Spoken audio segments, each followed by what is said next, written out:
Aujourd'hui, discussion d'ingénieur avec André qui est ingénieur chez Microsoft. Ce qui est particulièrement intéressant dans son parcours, c'est qu'il vient de nulle part. Élève normal à l'école, sans réseau, il intègre une prépa pétée, puis va intégrer une école parmi pas les plus connues. Mais il va se battre pour avoir une bonne carrière.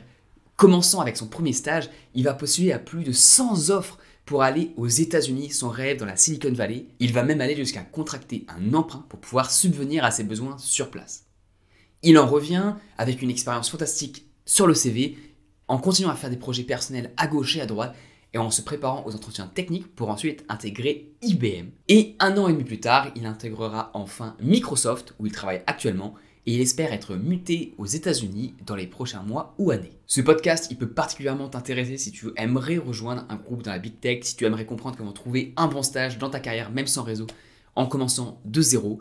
Et on va aborder aussi donc les points clés de son parcours, comment est-ce qu'il a eu les différents stages, les différentes opportunités, mais aussi quelques sujets connexes, adjacents. Par exemple, le système des visas pour aller aux États-Unis, qui en fait est très simple. Comment est-ce que le networking, ça se passe aux États-Unis en pratique? Et on finira par parler du système français de prépa et la petite astuce que la prépa PT permet de faire pour intégrer, on espère, une meilleure école. André a aussi une chaîne YouTube qui s'appelle Andov, A-N-D-O-V, Andov, sur laquelle il parle de la vie en Big Tech, à quoi ça ressemble, il démystifie un peu ce qui peut s'y passer et comment est-ce qu'on arrive à intégrer ce genre de compagnie. Bref, sans plus attendre, discussion d'ingénieur avec André, ingénieur à Microsoft. Parenthèse avant de commencer aussi, si vous aimez cet épisode, n'hésitez pas à mettre 5 étoiles sur les plateformes de podcast, ça aide énormément, à mettre un commentaire sur YouTube.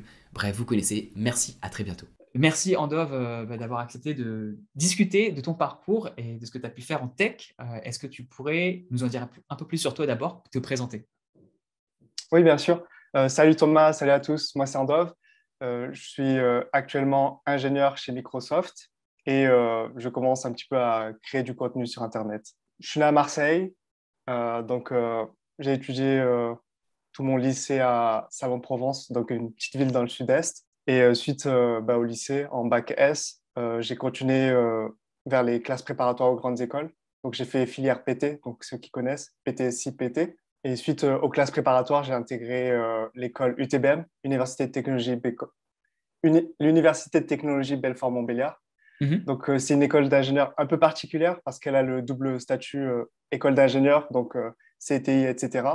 Et aussi le statut université parce qu'elle délivre aussi des masters. Donc, voilà, c'est mon parcours. Et suite à l'UTBM, j'ai eu plusieurs stages et plusieurs expériences je suis sûr on pourra en discuter. Absolument, absolument. Et puis tu as donc étudié tout ce qui était maths, physique et computer science à l'époque. Écoute, je te propose la première question que je pose à tous les invités. Quel type d'ingénieur es-tu? Je pense que je suis un ingénieur plutôt du type créatif. J'adore innover. En fait, lorsque je suis confronté à un problème, moi, ce que j'aime bien, c'est résoudre le problème, mais pas forcément de façon analytique, mais de façon créative en tant qu'ingénieur. Je pense que c'est ce qui me définirait le mieux. Ingénieur créatif. Comment, un petit aparté là-dessus, mais comment tu résoudras un problème de manière créatrice? Alors, tu aurais un exemple? Parce que c'est pas forcément courant chez les ingénieurs. Ouais. Euh, je dirais que, en fait, le fait de travailler dans, entre guillemets, une big tech aujourd'hui fait que on est confronté à des problèmes qui ont jamais été résolus auparavant. Des fois, voilà, le plus souvent, tu googles les problèmes que tu as sur Internet et tu essaies de faire des recherches. Et là, en fait, c'est un peu plus compliqué. Des fois, tu n'as pas la réponse dans Google ou sur Stack Overflow, donc c'est un site hyper connu dans le code. Et en fait, ce qui fait que il faut tout le temps en revenir aux bases, donc lire la documentation, savoir comment marchent les technologies under the hood, et à partir de ces technologies-là, en fait, créer justement ces nouvelles innovations qui vont en fait résoudre tes problèmes. D'accord. Toi, tu travailles sur quel type d'outils en général?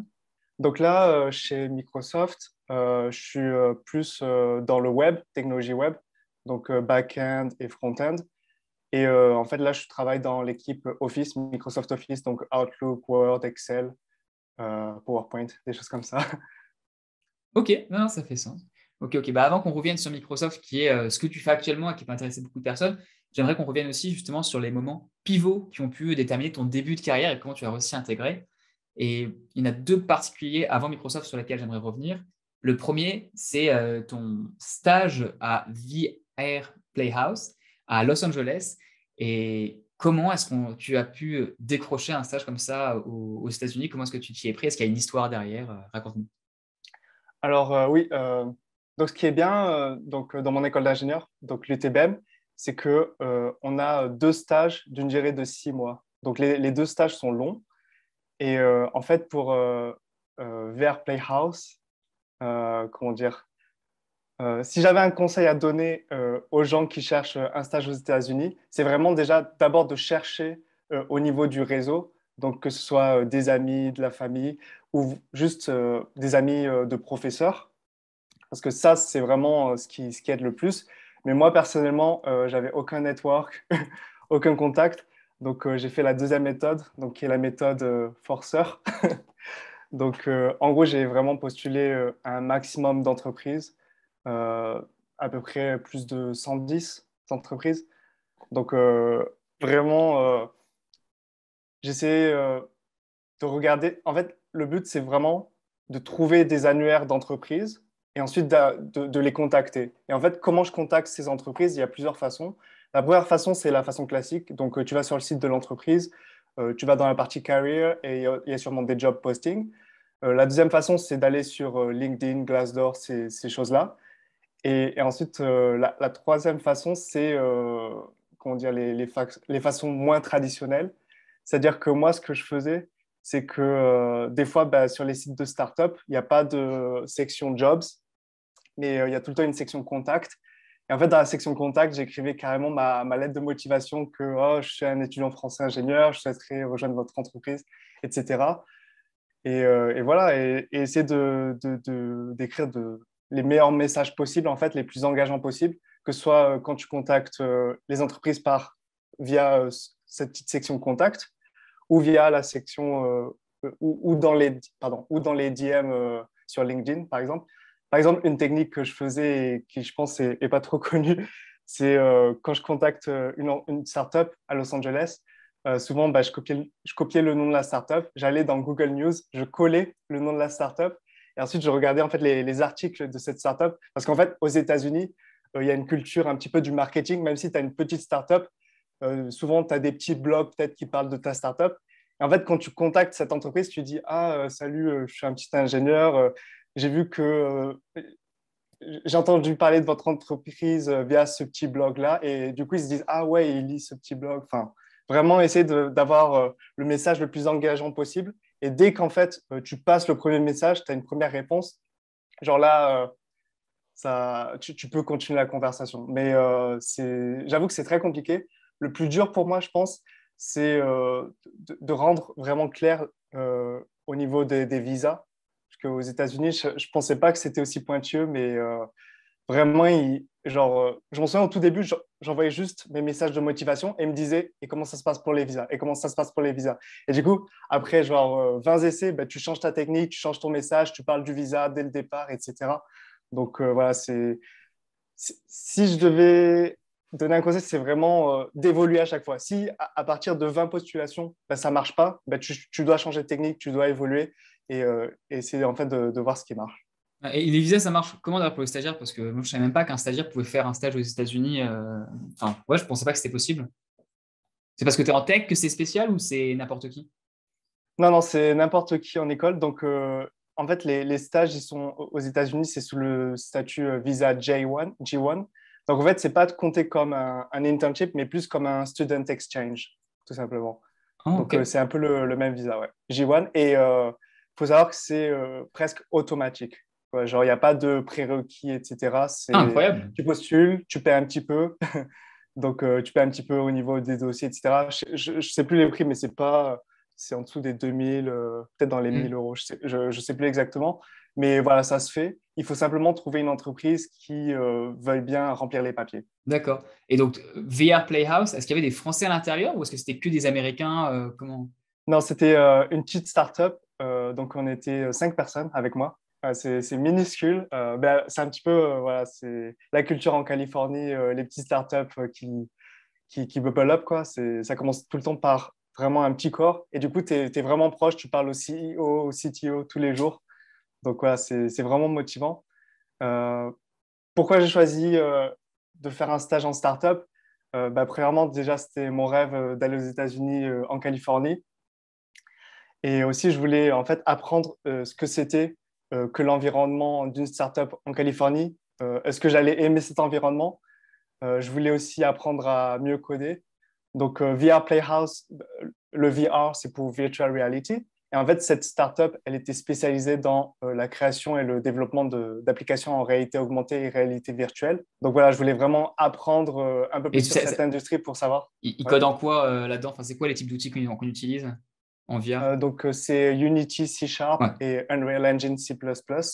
d'accord. Et du coup, voilà, j'étais vraiment débutant dans cette industrie et je voulais vraiment apprendre un petit peu savoir comment c'était de travailler dans cette industrie parce que c'est vrai que ça avait un peu une mauvaise réputation dans les jeux vidéo, VR, AR, voilà, tu travailles très dur et c'est un petit peu mal payé par rapport à d'autres entreprises.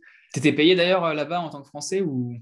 Non, justement, petite histoire, ouais, j'ai dû, comment dire, l'avantage avec l'UTBM et enfin, un peu les écoles d'ingénieurs, c'est que tu peux postuler à pas mal de bourses. Ouais. Donc, bourse de l'école, bourse de la région, etc. Et c'est vrai que ça m'a pas mal aidé. J'ai, ouais. Mais en fait, comment dire, c'est un petit peu double tranchant parce que avant que j'accepte ce stage chez VR Playhouse, j'étais accepté à un autre stage. Bon, je dirais pas le nom de l'entreprise, mais ils se sont désistés à la fin. Et ce stage-là, il était payé. Et j'étais payé genre $3 000 par mois. Donc, c'était vraiment un truc de ouf pour moi dans ma tête. Et en fait, au dernier moment, en fait, comme l'industrie bouge tellement vite aux États-Unis, genre ils m'ont dit bah, finalement, bah, on peut plus financer le stage. Et là, j'étais un peu en galère, trouver un stage de dernière minute. Et, euh, et en fait, voilà, j'ai continué à postuler, etc. Et, et en fait, j'avais plusieurs offres de stage, mais c'était non payé.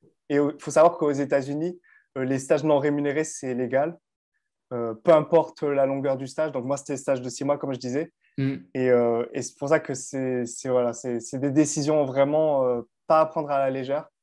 Ce que j'ai fait, c'est que voilà, je me suis posé la question sur comment est-ce que je me vois dans plusieurs années. Voilà, moi, je savais que un de mes objectifs, c'est de partir aux États-Unis travailler. Donc Et du autant coup, commencer tout de suite. voilà, autant un petit peu voir si ça me plaît et stopper voilà, si ça me plaît pas. Donc, je suis allé à la banque, j'ai fait l'emprunt. Et voilà, Waouh! quoi. Enfin, ouais. Ah ouais, t'as pris les risques. Et donc, au final, après 6 mois, ça te plaît ou ça te plaît pas les États-Unis? Parce que là, tu travailles maintenant à Dublin. Donc, est-ce que ça t'a pas plu ou quelle est la leçon que t'as tirée de tout ça? Là, oui, clairement, bah, c'est toujours mon objectif de partir aux États-Unis. C'est juste que, voilà, par rapport à un étudiant, les full-time, c'est beaucoup plus compliqué au niveau des visas. En plus, avec le Covid, etc., ça n'a pas facilité les choses. Mais voilà, j'en ai déjà parlé à mon manager, etc., et il sait déjà que c'est un de mes objectifs. Donc voilà, ça arrivera sûrement tôt ou tard, j'espère. Je croise les doigts. Ok, donc t'es dans une bonne entreprise quand même pour faire ça. Il y a sûrement de nombreuses opportunités. Et si tu arrives à faire tes preuves pendant 1 ou 2 ans, il n'y a pas de raison qu'ils t'envoient pas là-bas s'ils sont satisfaits de ce que tu fais sur place. J'espère, hein. En plus de l'entreprise, ce que j'ai trouvé aussi, c'est que là-bas aux États-Unis, tu as beaucoup plus d'événements pour networker et rencontrer des gens hyper intéressants et hyper pointus dans leur domaine. Donc ça, vraiment, aussi, je pense que ça m'a apporté, le network. Et tu es toujours en contact avec justement des personnes aux États-Unis en ce moment que tu as rencontrées là-bas? Oui, oui, évidemment. Il y a, mon mentor, c'est un ingénieur chez Amazon. C'est lui qui m'a motivé à un peu me bouger les fesses pour, pour rentrer dans les big tech. En fait, il m'avait dit que voilà, il savait que mon objectif, c'était rentrer dans une big tech, donc soit Apple, Microsoft, Google, etc. Et il m'avait dit, voilà, là, tu es étudiant, André. Donc, j'étais en première, non, je rentrais en deuxième année d'études d'ingénieur, donc deuxième année de cycle ingénieur, pardon. Et il m'avait dit, tu sais, genre, maintenant, c'est comme dans Super Mario Bros. Genre, là, tu as l'étoile d'invincibilité quand tu es étudiant. Parce que au niveau des entretiens techniques, c'est beaucoup plus simple de rentrer à Google, Apple, Facebook lorsque tu es junior que si tu postules pour un job de senior engineer là-bas. Donc vraiment, il m'a dit, il faut que tu te bouges les fesses maintenant, il faut que tu t'entraînes maintenant, et c'est là que tu as tes meilleures chances. Donc vraiment, voilà, beaucoup de bons conseils du networking de là-bas, quoi. Non, ça c'est super. C'était quoi le type d'événement? Il y avait des noms spéciaux, il y avait des types d'événements spéciaux ou c'était vraiment un peu partout? Enfin, Comment tu savais où aller en fait? Comment tu savais quels étaient les bons événements networking? Ah oui, du coup, il y a plusieurs choses. Déjà, comme je faisais partie d'une startup, ils étaient souvent invités à pas mal d'événements. Donc, tu vois, donc ça, c'était une partie. Donc, j'allais par exemple à la Unity Conference à Los Angeles. Donc, voilà, il faut savoir que Unity, c'est un des moteurs de jeux vidéo les plus populaires pour les jeux mobiles, etc. Du coup, c'était vraiment une opportunité en or d'y aller gratuitement, puisque voilà, même si tu n'es pas rémunéré, tu as l'avantage de pouvoir aller au network, d'avoir free food aussi, etc. C'est seulement pour le loyer où tu devais vraiment payer tes trucs personnels, quoi. Mais ouais. Sinon, aussi, ce que je regardais, c'était les groupes Facebook. Donc là-bas, c'est pas mal, les événements Facebook et aussi Eventbrite, le site Ouais, web d'événements. d'accord. Donc, ouais, tu ratissais large au sens où tu allais voir tout ce qui était possible et tu en profites et tu essayais de leverager un maximum, d'en tirer, enfin, d'en prendre le maximum parce que tu étais sur place et que tu avais déjà fait un investissement, donc autant y aller à fond. Exactement. Et aussi sur Facebook, il faut savoir que voilà, si tu likes des posts, que tu commandes des posts sur, moi, c'était la réalité augmentée, réalité virtuelle, tu auras plein de recommandations justement d'événements, etc. Donc voilà, essaie de jouer sur ces algorithmes-là pour avoir les meilleures recommandations. Fair enough. Et donc, tu es là-bas, tu fais 6 mois, et un an plus tard, tu vas te retrouver à IBM. Comment s'est fait ce changement? Tu as suivi les conseils de ton mentor chez Amazon, mais quel a été le. Est-ce que c'était dur d'entrer à IBM? Comment ça s'est passé? Alors, ce qui est bien, c'est que lorsque je suis revenu des États-Unis, j'avais vraiment la mentalité et le mindset, mais j'avais en plus de ça un petit peu plus la méthodologie de comment y arriver. Donc, voilà, je savais sur quoi il fallait que je m'entraîne aux entretiens techniques. Donc, je savais quel livre acheter. Donc, pour ceux qui veulent savoir, Cracking the Code Interview, c'est un peu la Bible pour ceux qui sont dans le coding.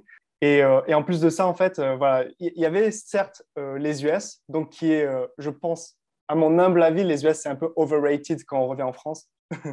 Parce que tu peux avoir d'offres de stage, de CDD, etc., plus rapidement. Et en fait, ce qui m'a permis de rentrer à IBM, je pense, c'est tout le background que j'ai eu en plus du stage de US. Parce que je suis revenu aux États-Unis, j'avais aussi plusieurs side projects sur mon CV. Et en plus de ça, j'avais fait un échange à Politecnico di Milano.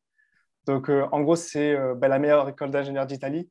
Et je crois que quand je l'avais intégré sur le QS Ranking, c'était dans le top 20 des meilleures écoles d'ingénieurs au monde. Enfin, Engineering and Tech.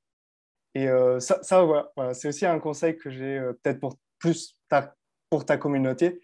C'est voilà, si tu viens pas d'une grosse école, essaye un peu de jouer sur les partnerships, les Erasmus, parce que sûrement tu as des partnerships avec des écoles peut-être un peu plus prestigieuses. Même si tu n'as pas le diplôme de l'école, tu as quand même le nom de l'école, tu as passé les cours, tu as validé les crédits de cette école qui est peut-être un peu plus prestigieuse que ton école. Parce que je sais que, voilà, personnellement, l'UTBM, je sais que ce n'est pas une des écoles les plus prestigieuses en France. Je pense qu'elle aussi entre groupe A et groupe B, mais je sais que c'est une école qui offre pas mal d'opportunités au niveau de l'étranger, quoi. C'est cool, je pense que c'est un très bon conseil que tu donnes sur les. Si tu es dans une école et que vu que pour intégrer des grands groupes, le prestige, mine de rien, c'est hyper important, ne serait-ce que pour passer le scan automatique des CV. Dans ce cas-là, se dire, ah tiens, je peux faire un tel échange dans une école qui est classée de manière globale, un tir au-dessus, bah, c'est une super opportunité et ça peut te faire passer des entretiens. Enfin, tu peux voir ça avec les écoles, tu peux voir ça avec les entreprises aussi. Perso, voilà, une fois que tu es allé chez VR Playhouse, bon, tu as l'aspect Californie, tu es aux États-Unis, tu as fait ça. Mais une fois que tu es chez IBM, tu as le tempo IBM. OK, il a été validé par IBM, donc c'est qu'il est un minimum Exactement. solide. Et j'avais fait la même démarche quand j'ai fait à l'époque. À l'époque, c'est un peu différent, c'était il y a 8 ans, mais General Electric était extrêmement réputé, surtout dans le milieu de l'énergie.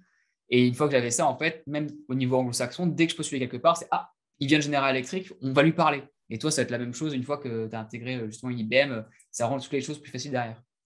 Exactement. Comme tu disais, genre le filtre automatique, bah, tu le passes, alors qu'avant, peut-être, tu ne le passais pas forcément.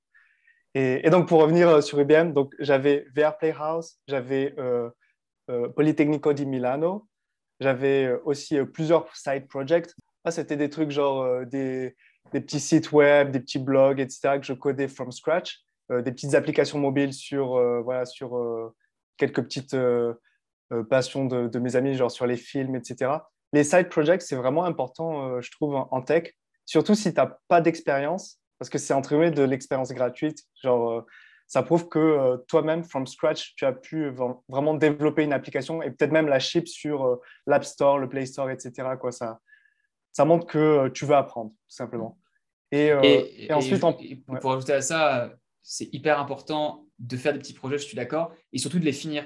C'est-à-dire que peu importe la taille du projet, même si c'est un truc minuscule, que c'est juste un bouton sur lequel tu appuies, ça fait un bruit et ça va sur l'App Store, genre c'est un Yes Man ou un truc comme ça, si tu vas à l'étape où tu ships le produit, comme tu l'as dit, je pense que ça, c'est vraiment plus important. Parce que c'est la différence entre quelqu'un qui fait 90% du boulot et qui s'en va avant la fin et qui ne sait pas vraiment, à quelqu'un qui le délivre. Même si c'est petit, c'est pas grave. Vaut mieux faire un truc minuscule, mais délivré.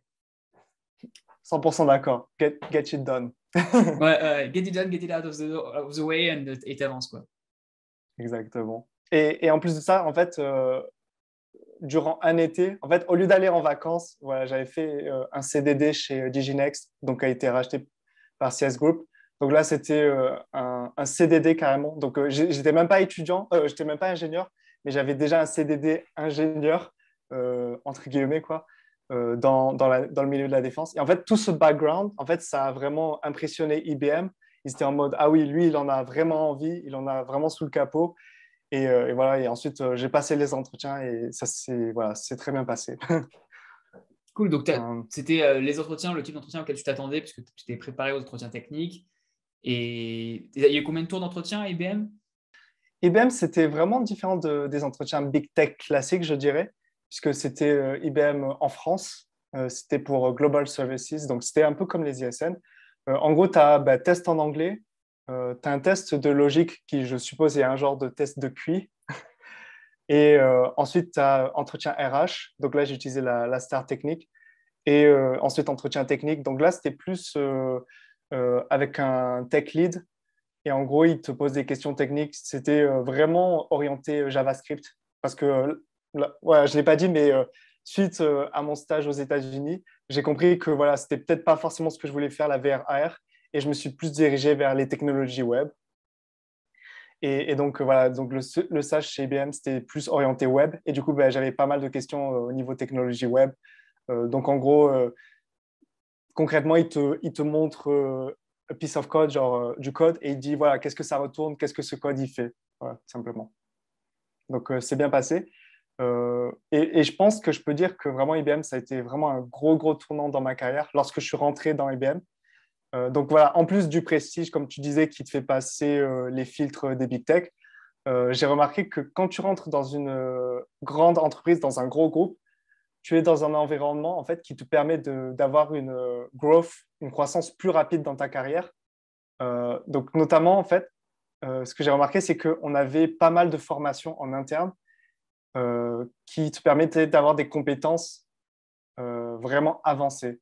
C'est-à-dire que, par exemple, mon projet, il était en Angular, par exemple, une technologie web Angular. Mais moi, peut-être, ce que je veux faire, c'est pas du Angular, c'est du React, faire une autre technologie ou du Python, par exemple. Tu as l'opportunité de faire ça, même si c'est pas dans ton projet. Tu as toutes les formations, en fait, pour pouvoir apprendre ces technologies-là que tu préférerais. Sur l'aspect apprendre plus rapidement, je pense que c'est débattable comme point, au sens où tu peux apprendre aussi rapidement dans des petites structures, parce que potentiellement, tu as plus de responsabilités.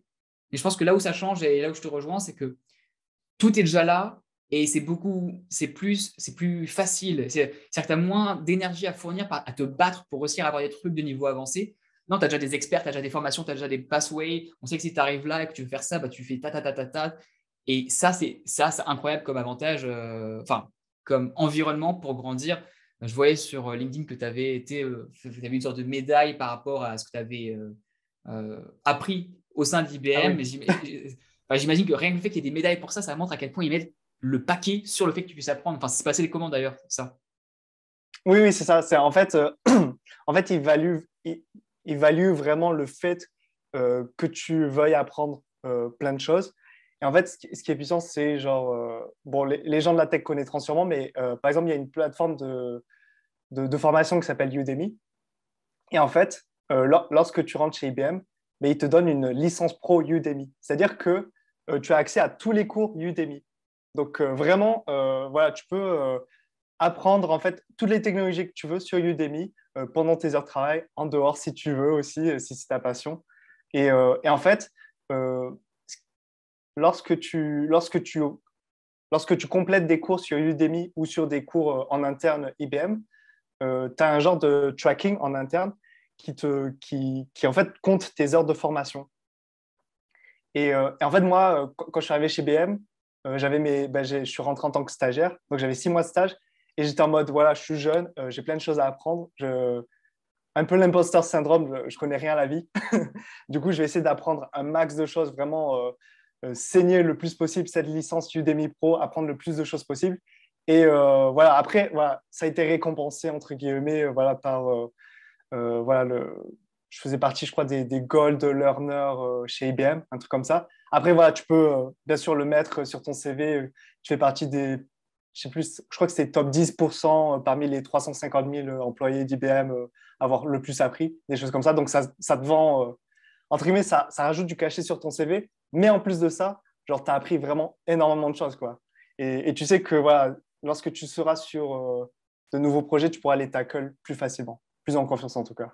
Ouais, non, mais écoute, je me retrouve beaucoup là-dedans, hein. Lorsque je suis arrivé chez General Electric à l'époque, il m'avait impressionné parce que c'était pas une licence Udemy, mais c'était une licence en interne.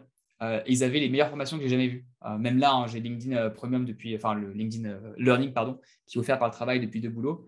Et déjà à l'époque, General Electric était 10 ans en avance et c'était incroyable. Et j'avais saigné ça aussi tous les jours, mort de faim, parce que pareil, un peu d'imposteur syndrome, mais un peu surtout il y a tout ça qui est disponible et je connais rien à rien du tout. Allons, ok, go, go, go, go, go. Et conseil à n'importe quelle personne qui écoute et qui a moins de 25 ans, vas-y, quoi, fonce, fonce, fonce, fonce, fonce, fonce, fonce.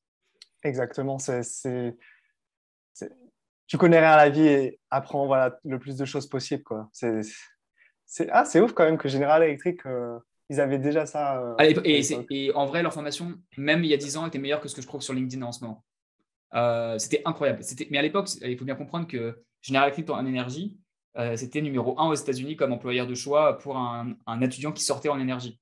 C'est-à-dire que c'était vraiment tous les étudiants, le top de la crème. Maintenant, c'est Google, etc. À l'époque, c'était General Electric. Donc, c'était pour dire à quel point ils étaient hauts. Et non, j'avais pris Excel avec des modules interactifs, mais enfin, une fausse interface d'Excel, mais réactive, et sur laquelle tu faisais des trucs et qui disaient en temps réel si tu avais des trucs faux ou pas. Non, incroyable. J'ai jamais retrouvé ça à ce niveau-là. Ah ouais. Voilà, c'est vraiment un des gros avantages de travailler dans des grands groupes, c'est qu'ils ont le budget en fait pour Ouais. justement former les plus jeunes le plus rapidement possible. Et ensuite, l'autre avantage, c'est aussi d'être entouré de personnes voilà, qui sont des pointures dans leur domaine. Je pense que ça aide aussi à apprendre puisqu'ils te partagent leur façon de penser, leur façon de travailler. Et voilà, tu peux qu'en bénéficier, quoi. Ouais, non, absolument. C'est... Tu vas beaucoup apprendre dans tous les cas. Il y en a où il faut mettre plus d'énergie que d'autres. Il y en a, c'est des apprentissages différents. Là, c'est plus des apprentissages par mimétisme et parce que tu peux t'entraîner avec des formations et autres. Je sais qu'il y a une autre école qui dit allez dans les startups, tu vas prendre des responsabilités très très vite et tu vas apprendre parce que tu seras obligé de faire. Je pense que les deux écoles sont valides, donc ça dépend du profil de chacun. Mais en effet, perso, je suis aussi grande entreprise, donc je comprends.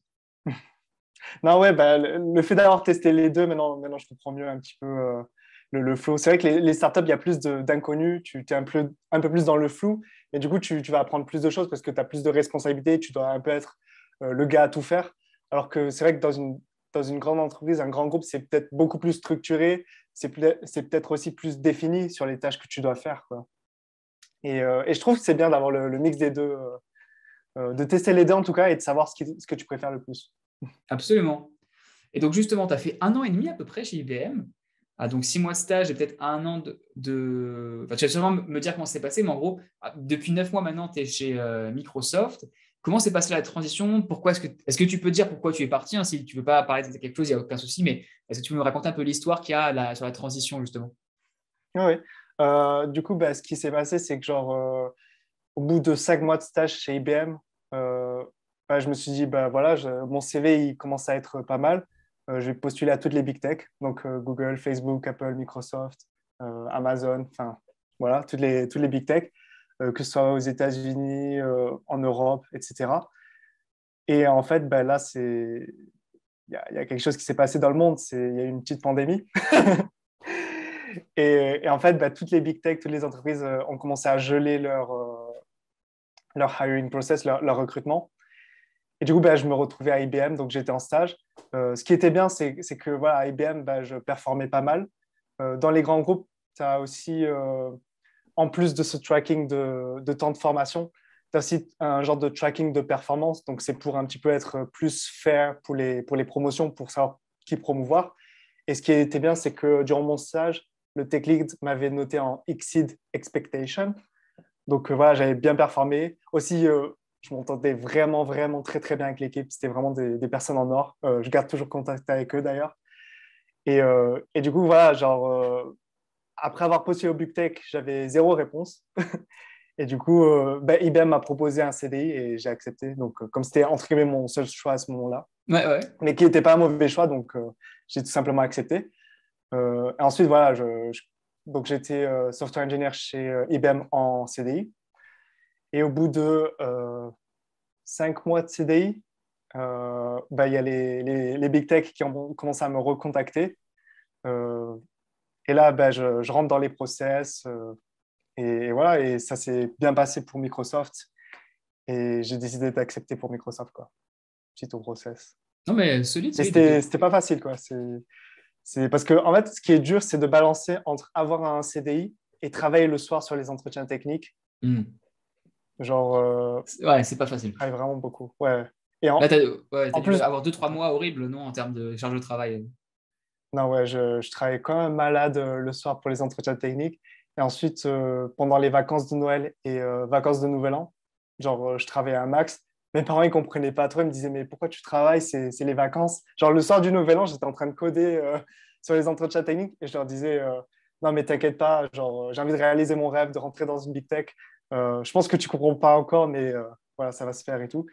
Et ça finit par payer, donc vraiment content. Ouais, bah, écoute, heureux pour toi. Bon, j'imagine qu'en tant que parent, il y a des choses plus difficiles que de voir son gamin qui continue à bosser. Tu dis, bon, tu travailles encore? Non, je veux travailler plutôt que l'inverse. Ouais. Le gars, non, je veux encore faire des parties. Ouais, il faudrait bien que tu travailles un peu. Donc, c'est pas le pire, mais j'imagine que ça doit être un peu. C'est marrant, un peu d'incompréhension au début, mais une fois que ça se réalise, bah, ils sont sûrement contents pour toi. Enfin, c'est pareil pour moi, j'ai eu une obsession sur l'Australie à un moment donné. C'est bizarre quand même. Et au bout d'un an, quand j'étais toujours obsédé, que je suis parti, qu'après ils voient que je suis heureux ici, ils font bon, bah, ok, c'est vrai, quoi. Après, si ça te rend heureux, vas-y, quoi.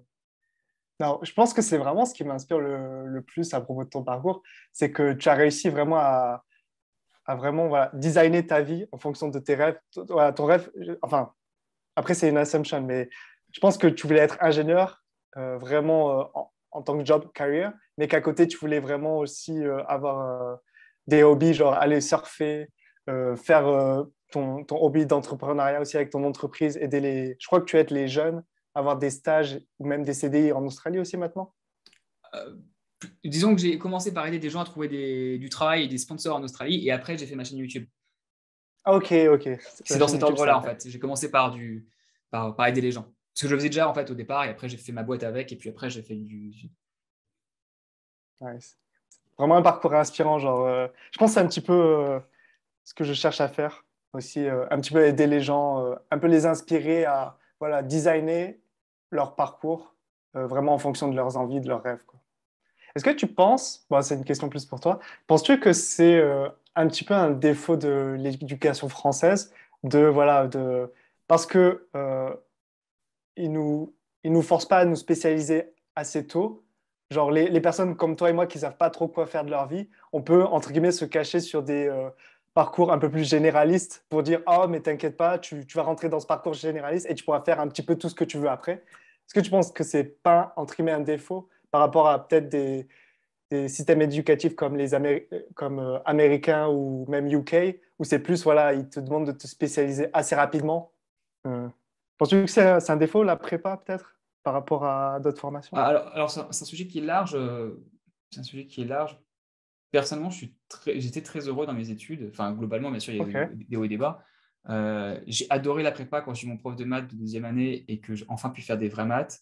J'ai fait 5 demi, donc j'ai fait 2 ans. Et j'étais très, très heureux parce que j'ai vraiment été au bout du truc, quoi. J'étais vraiment bon en maths et je comprenais vraiment ce qui se passait.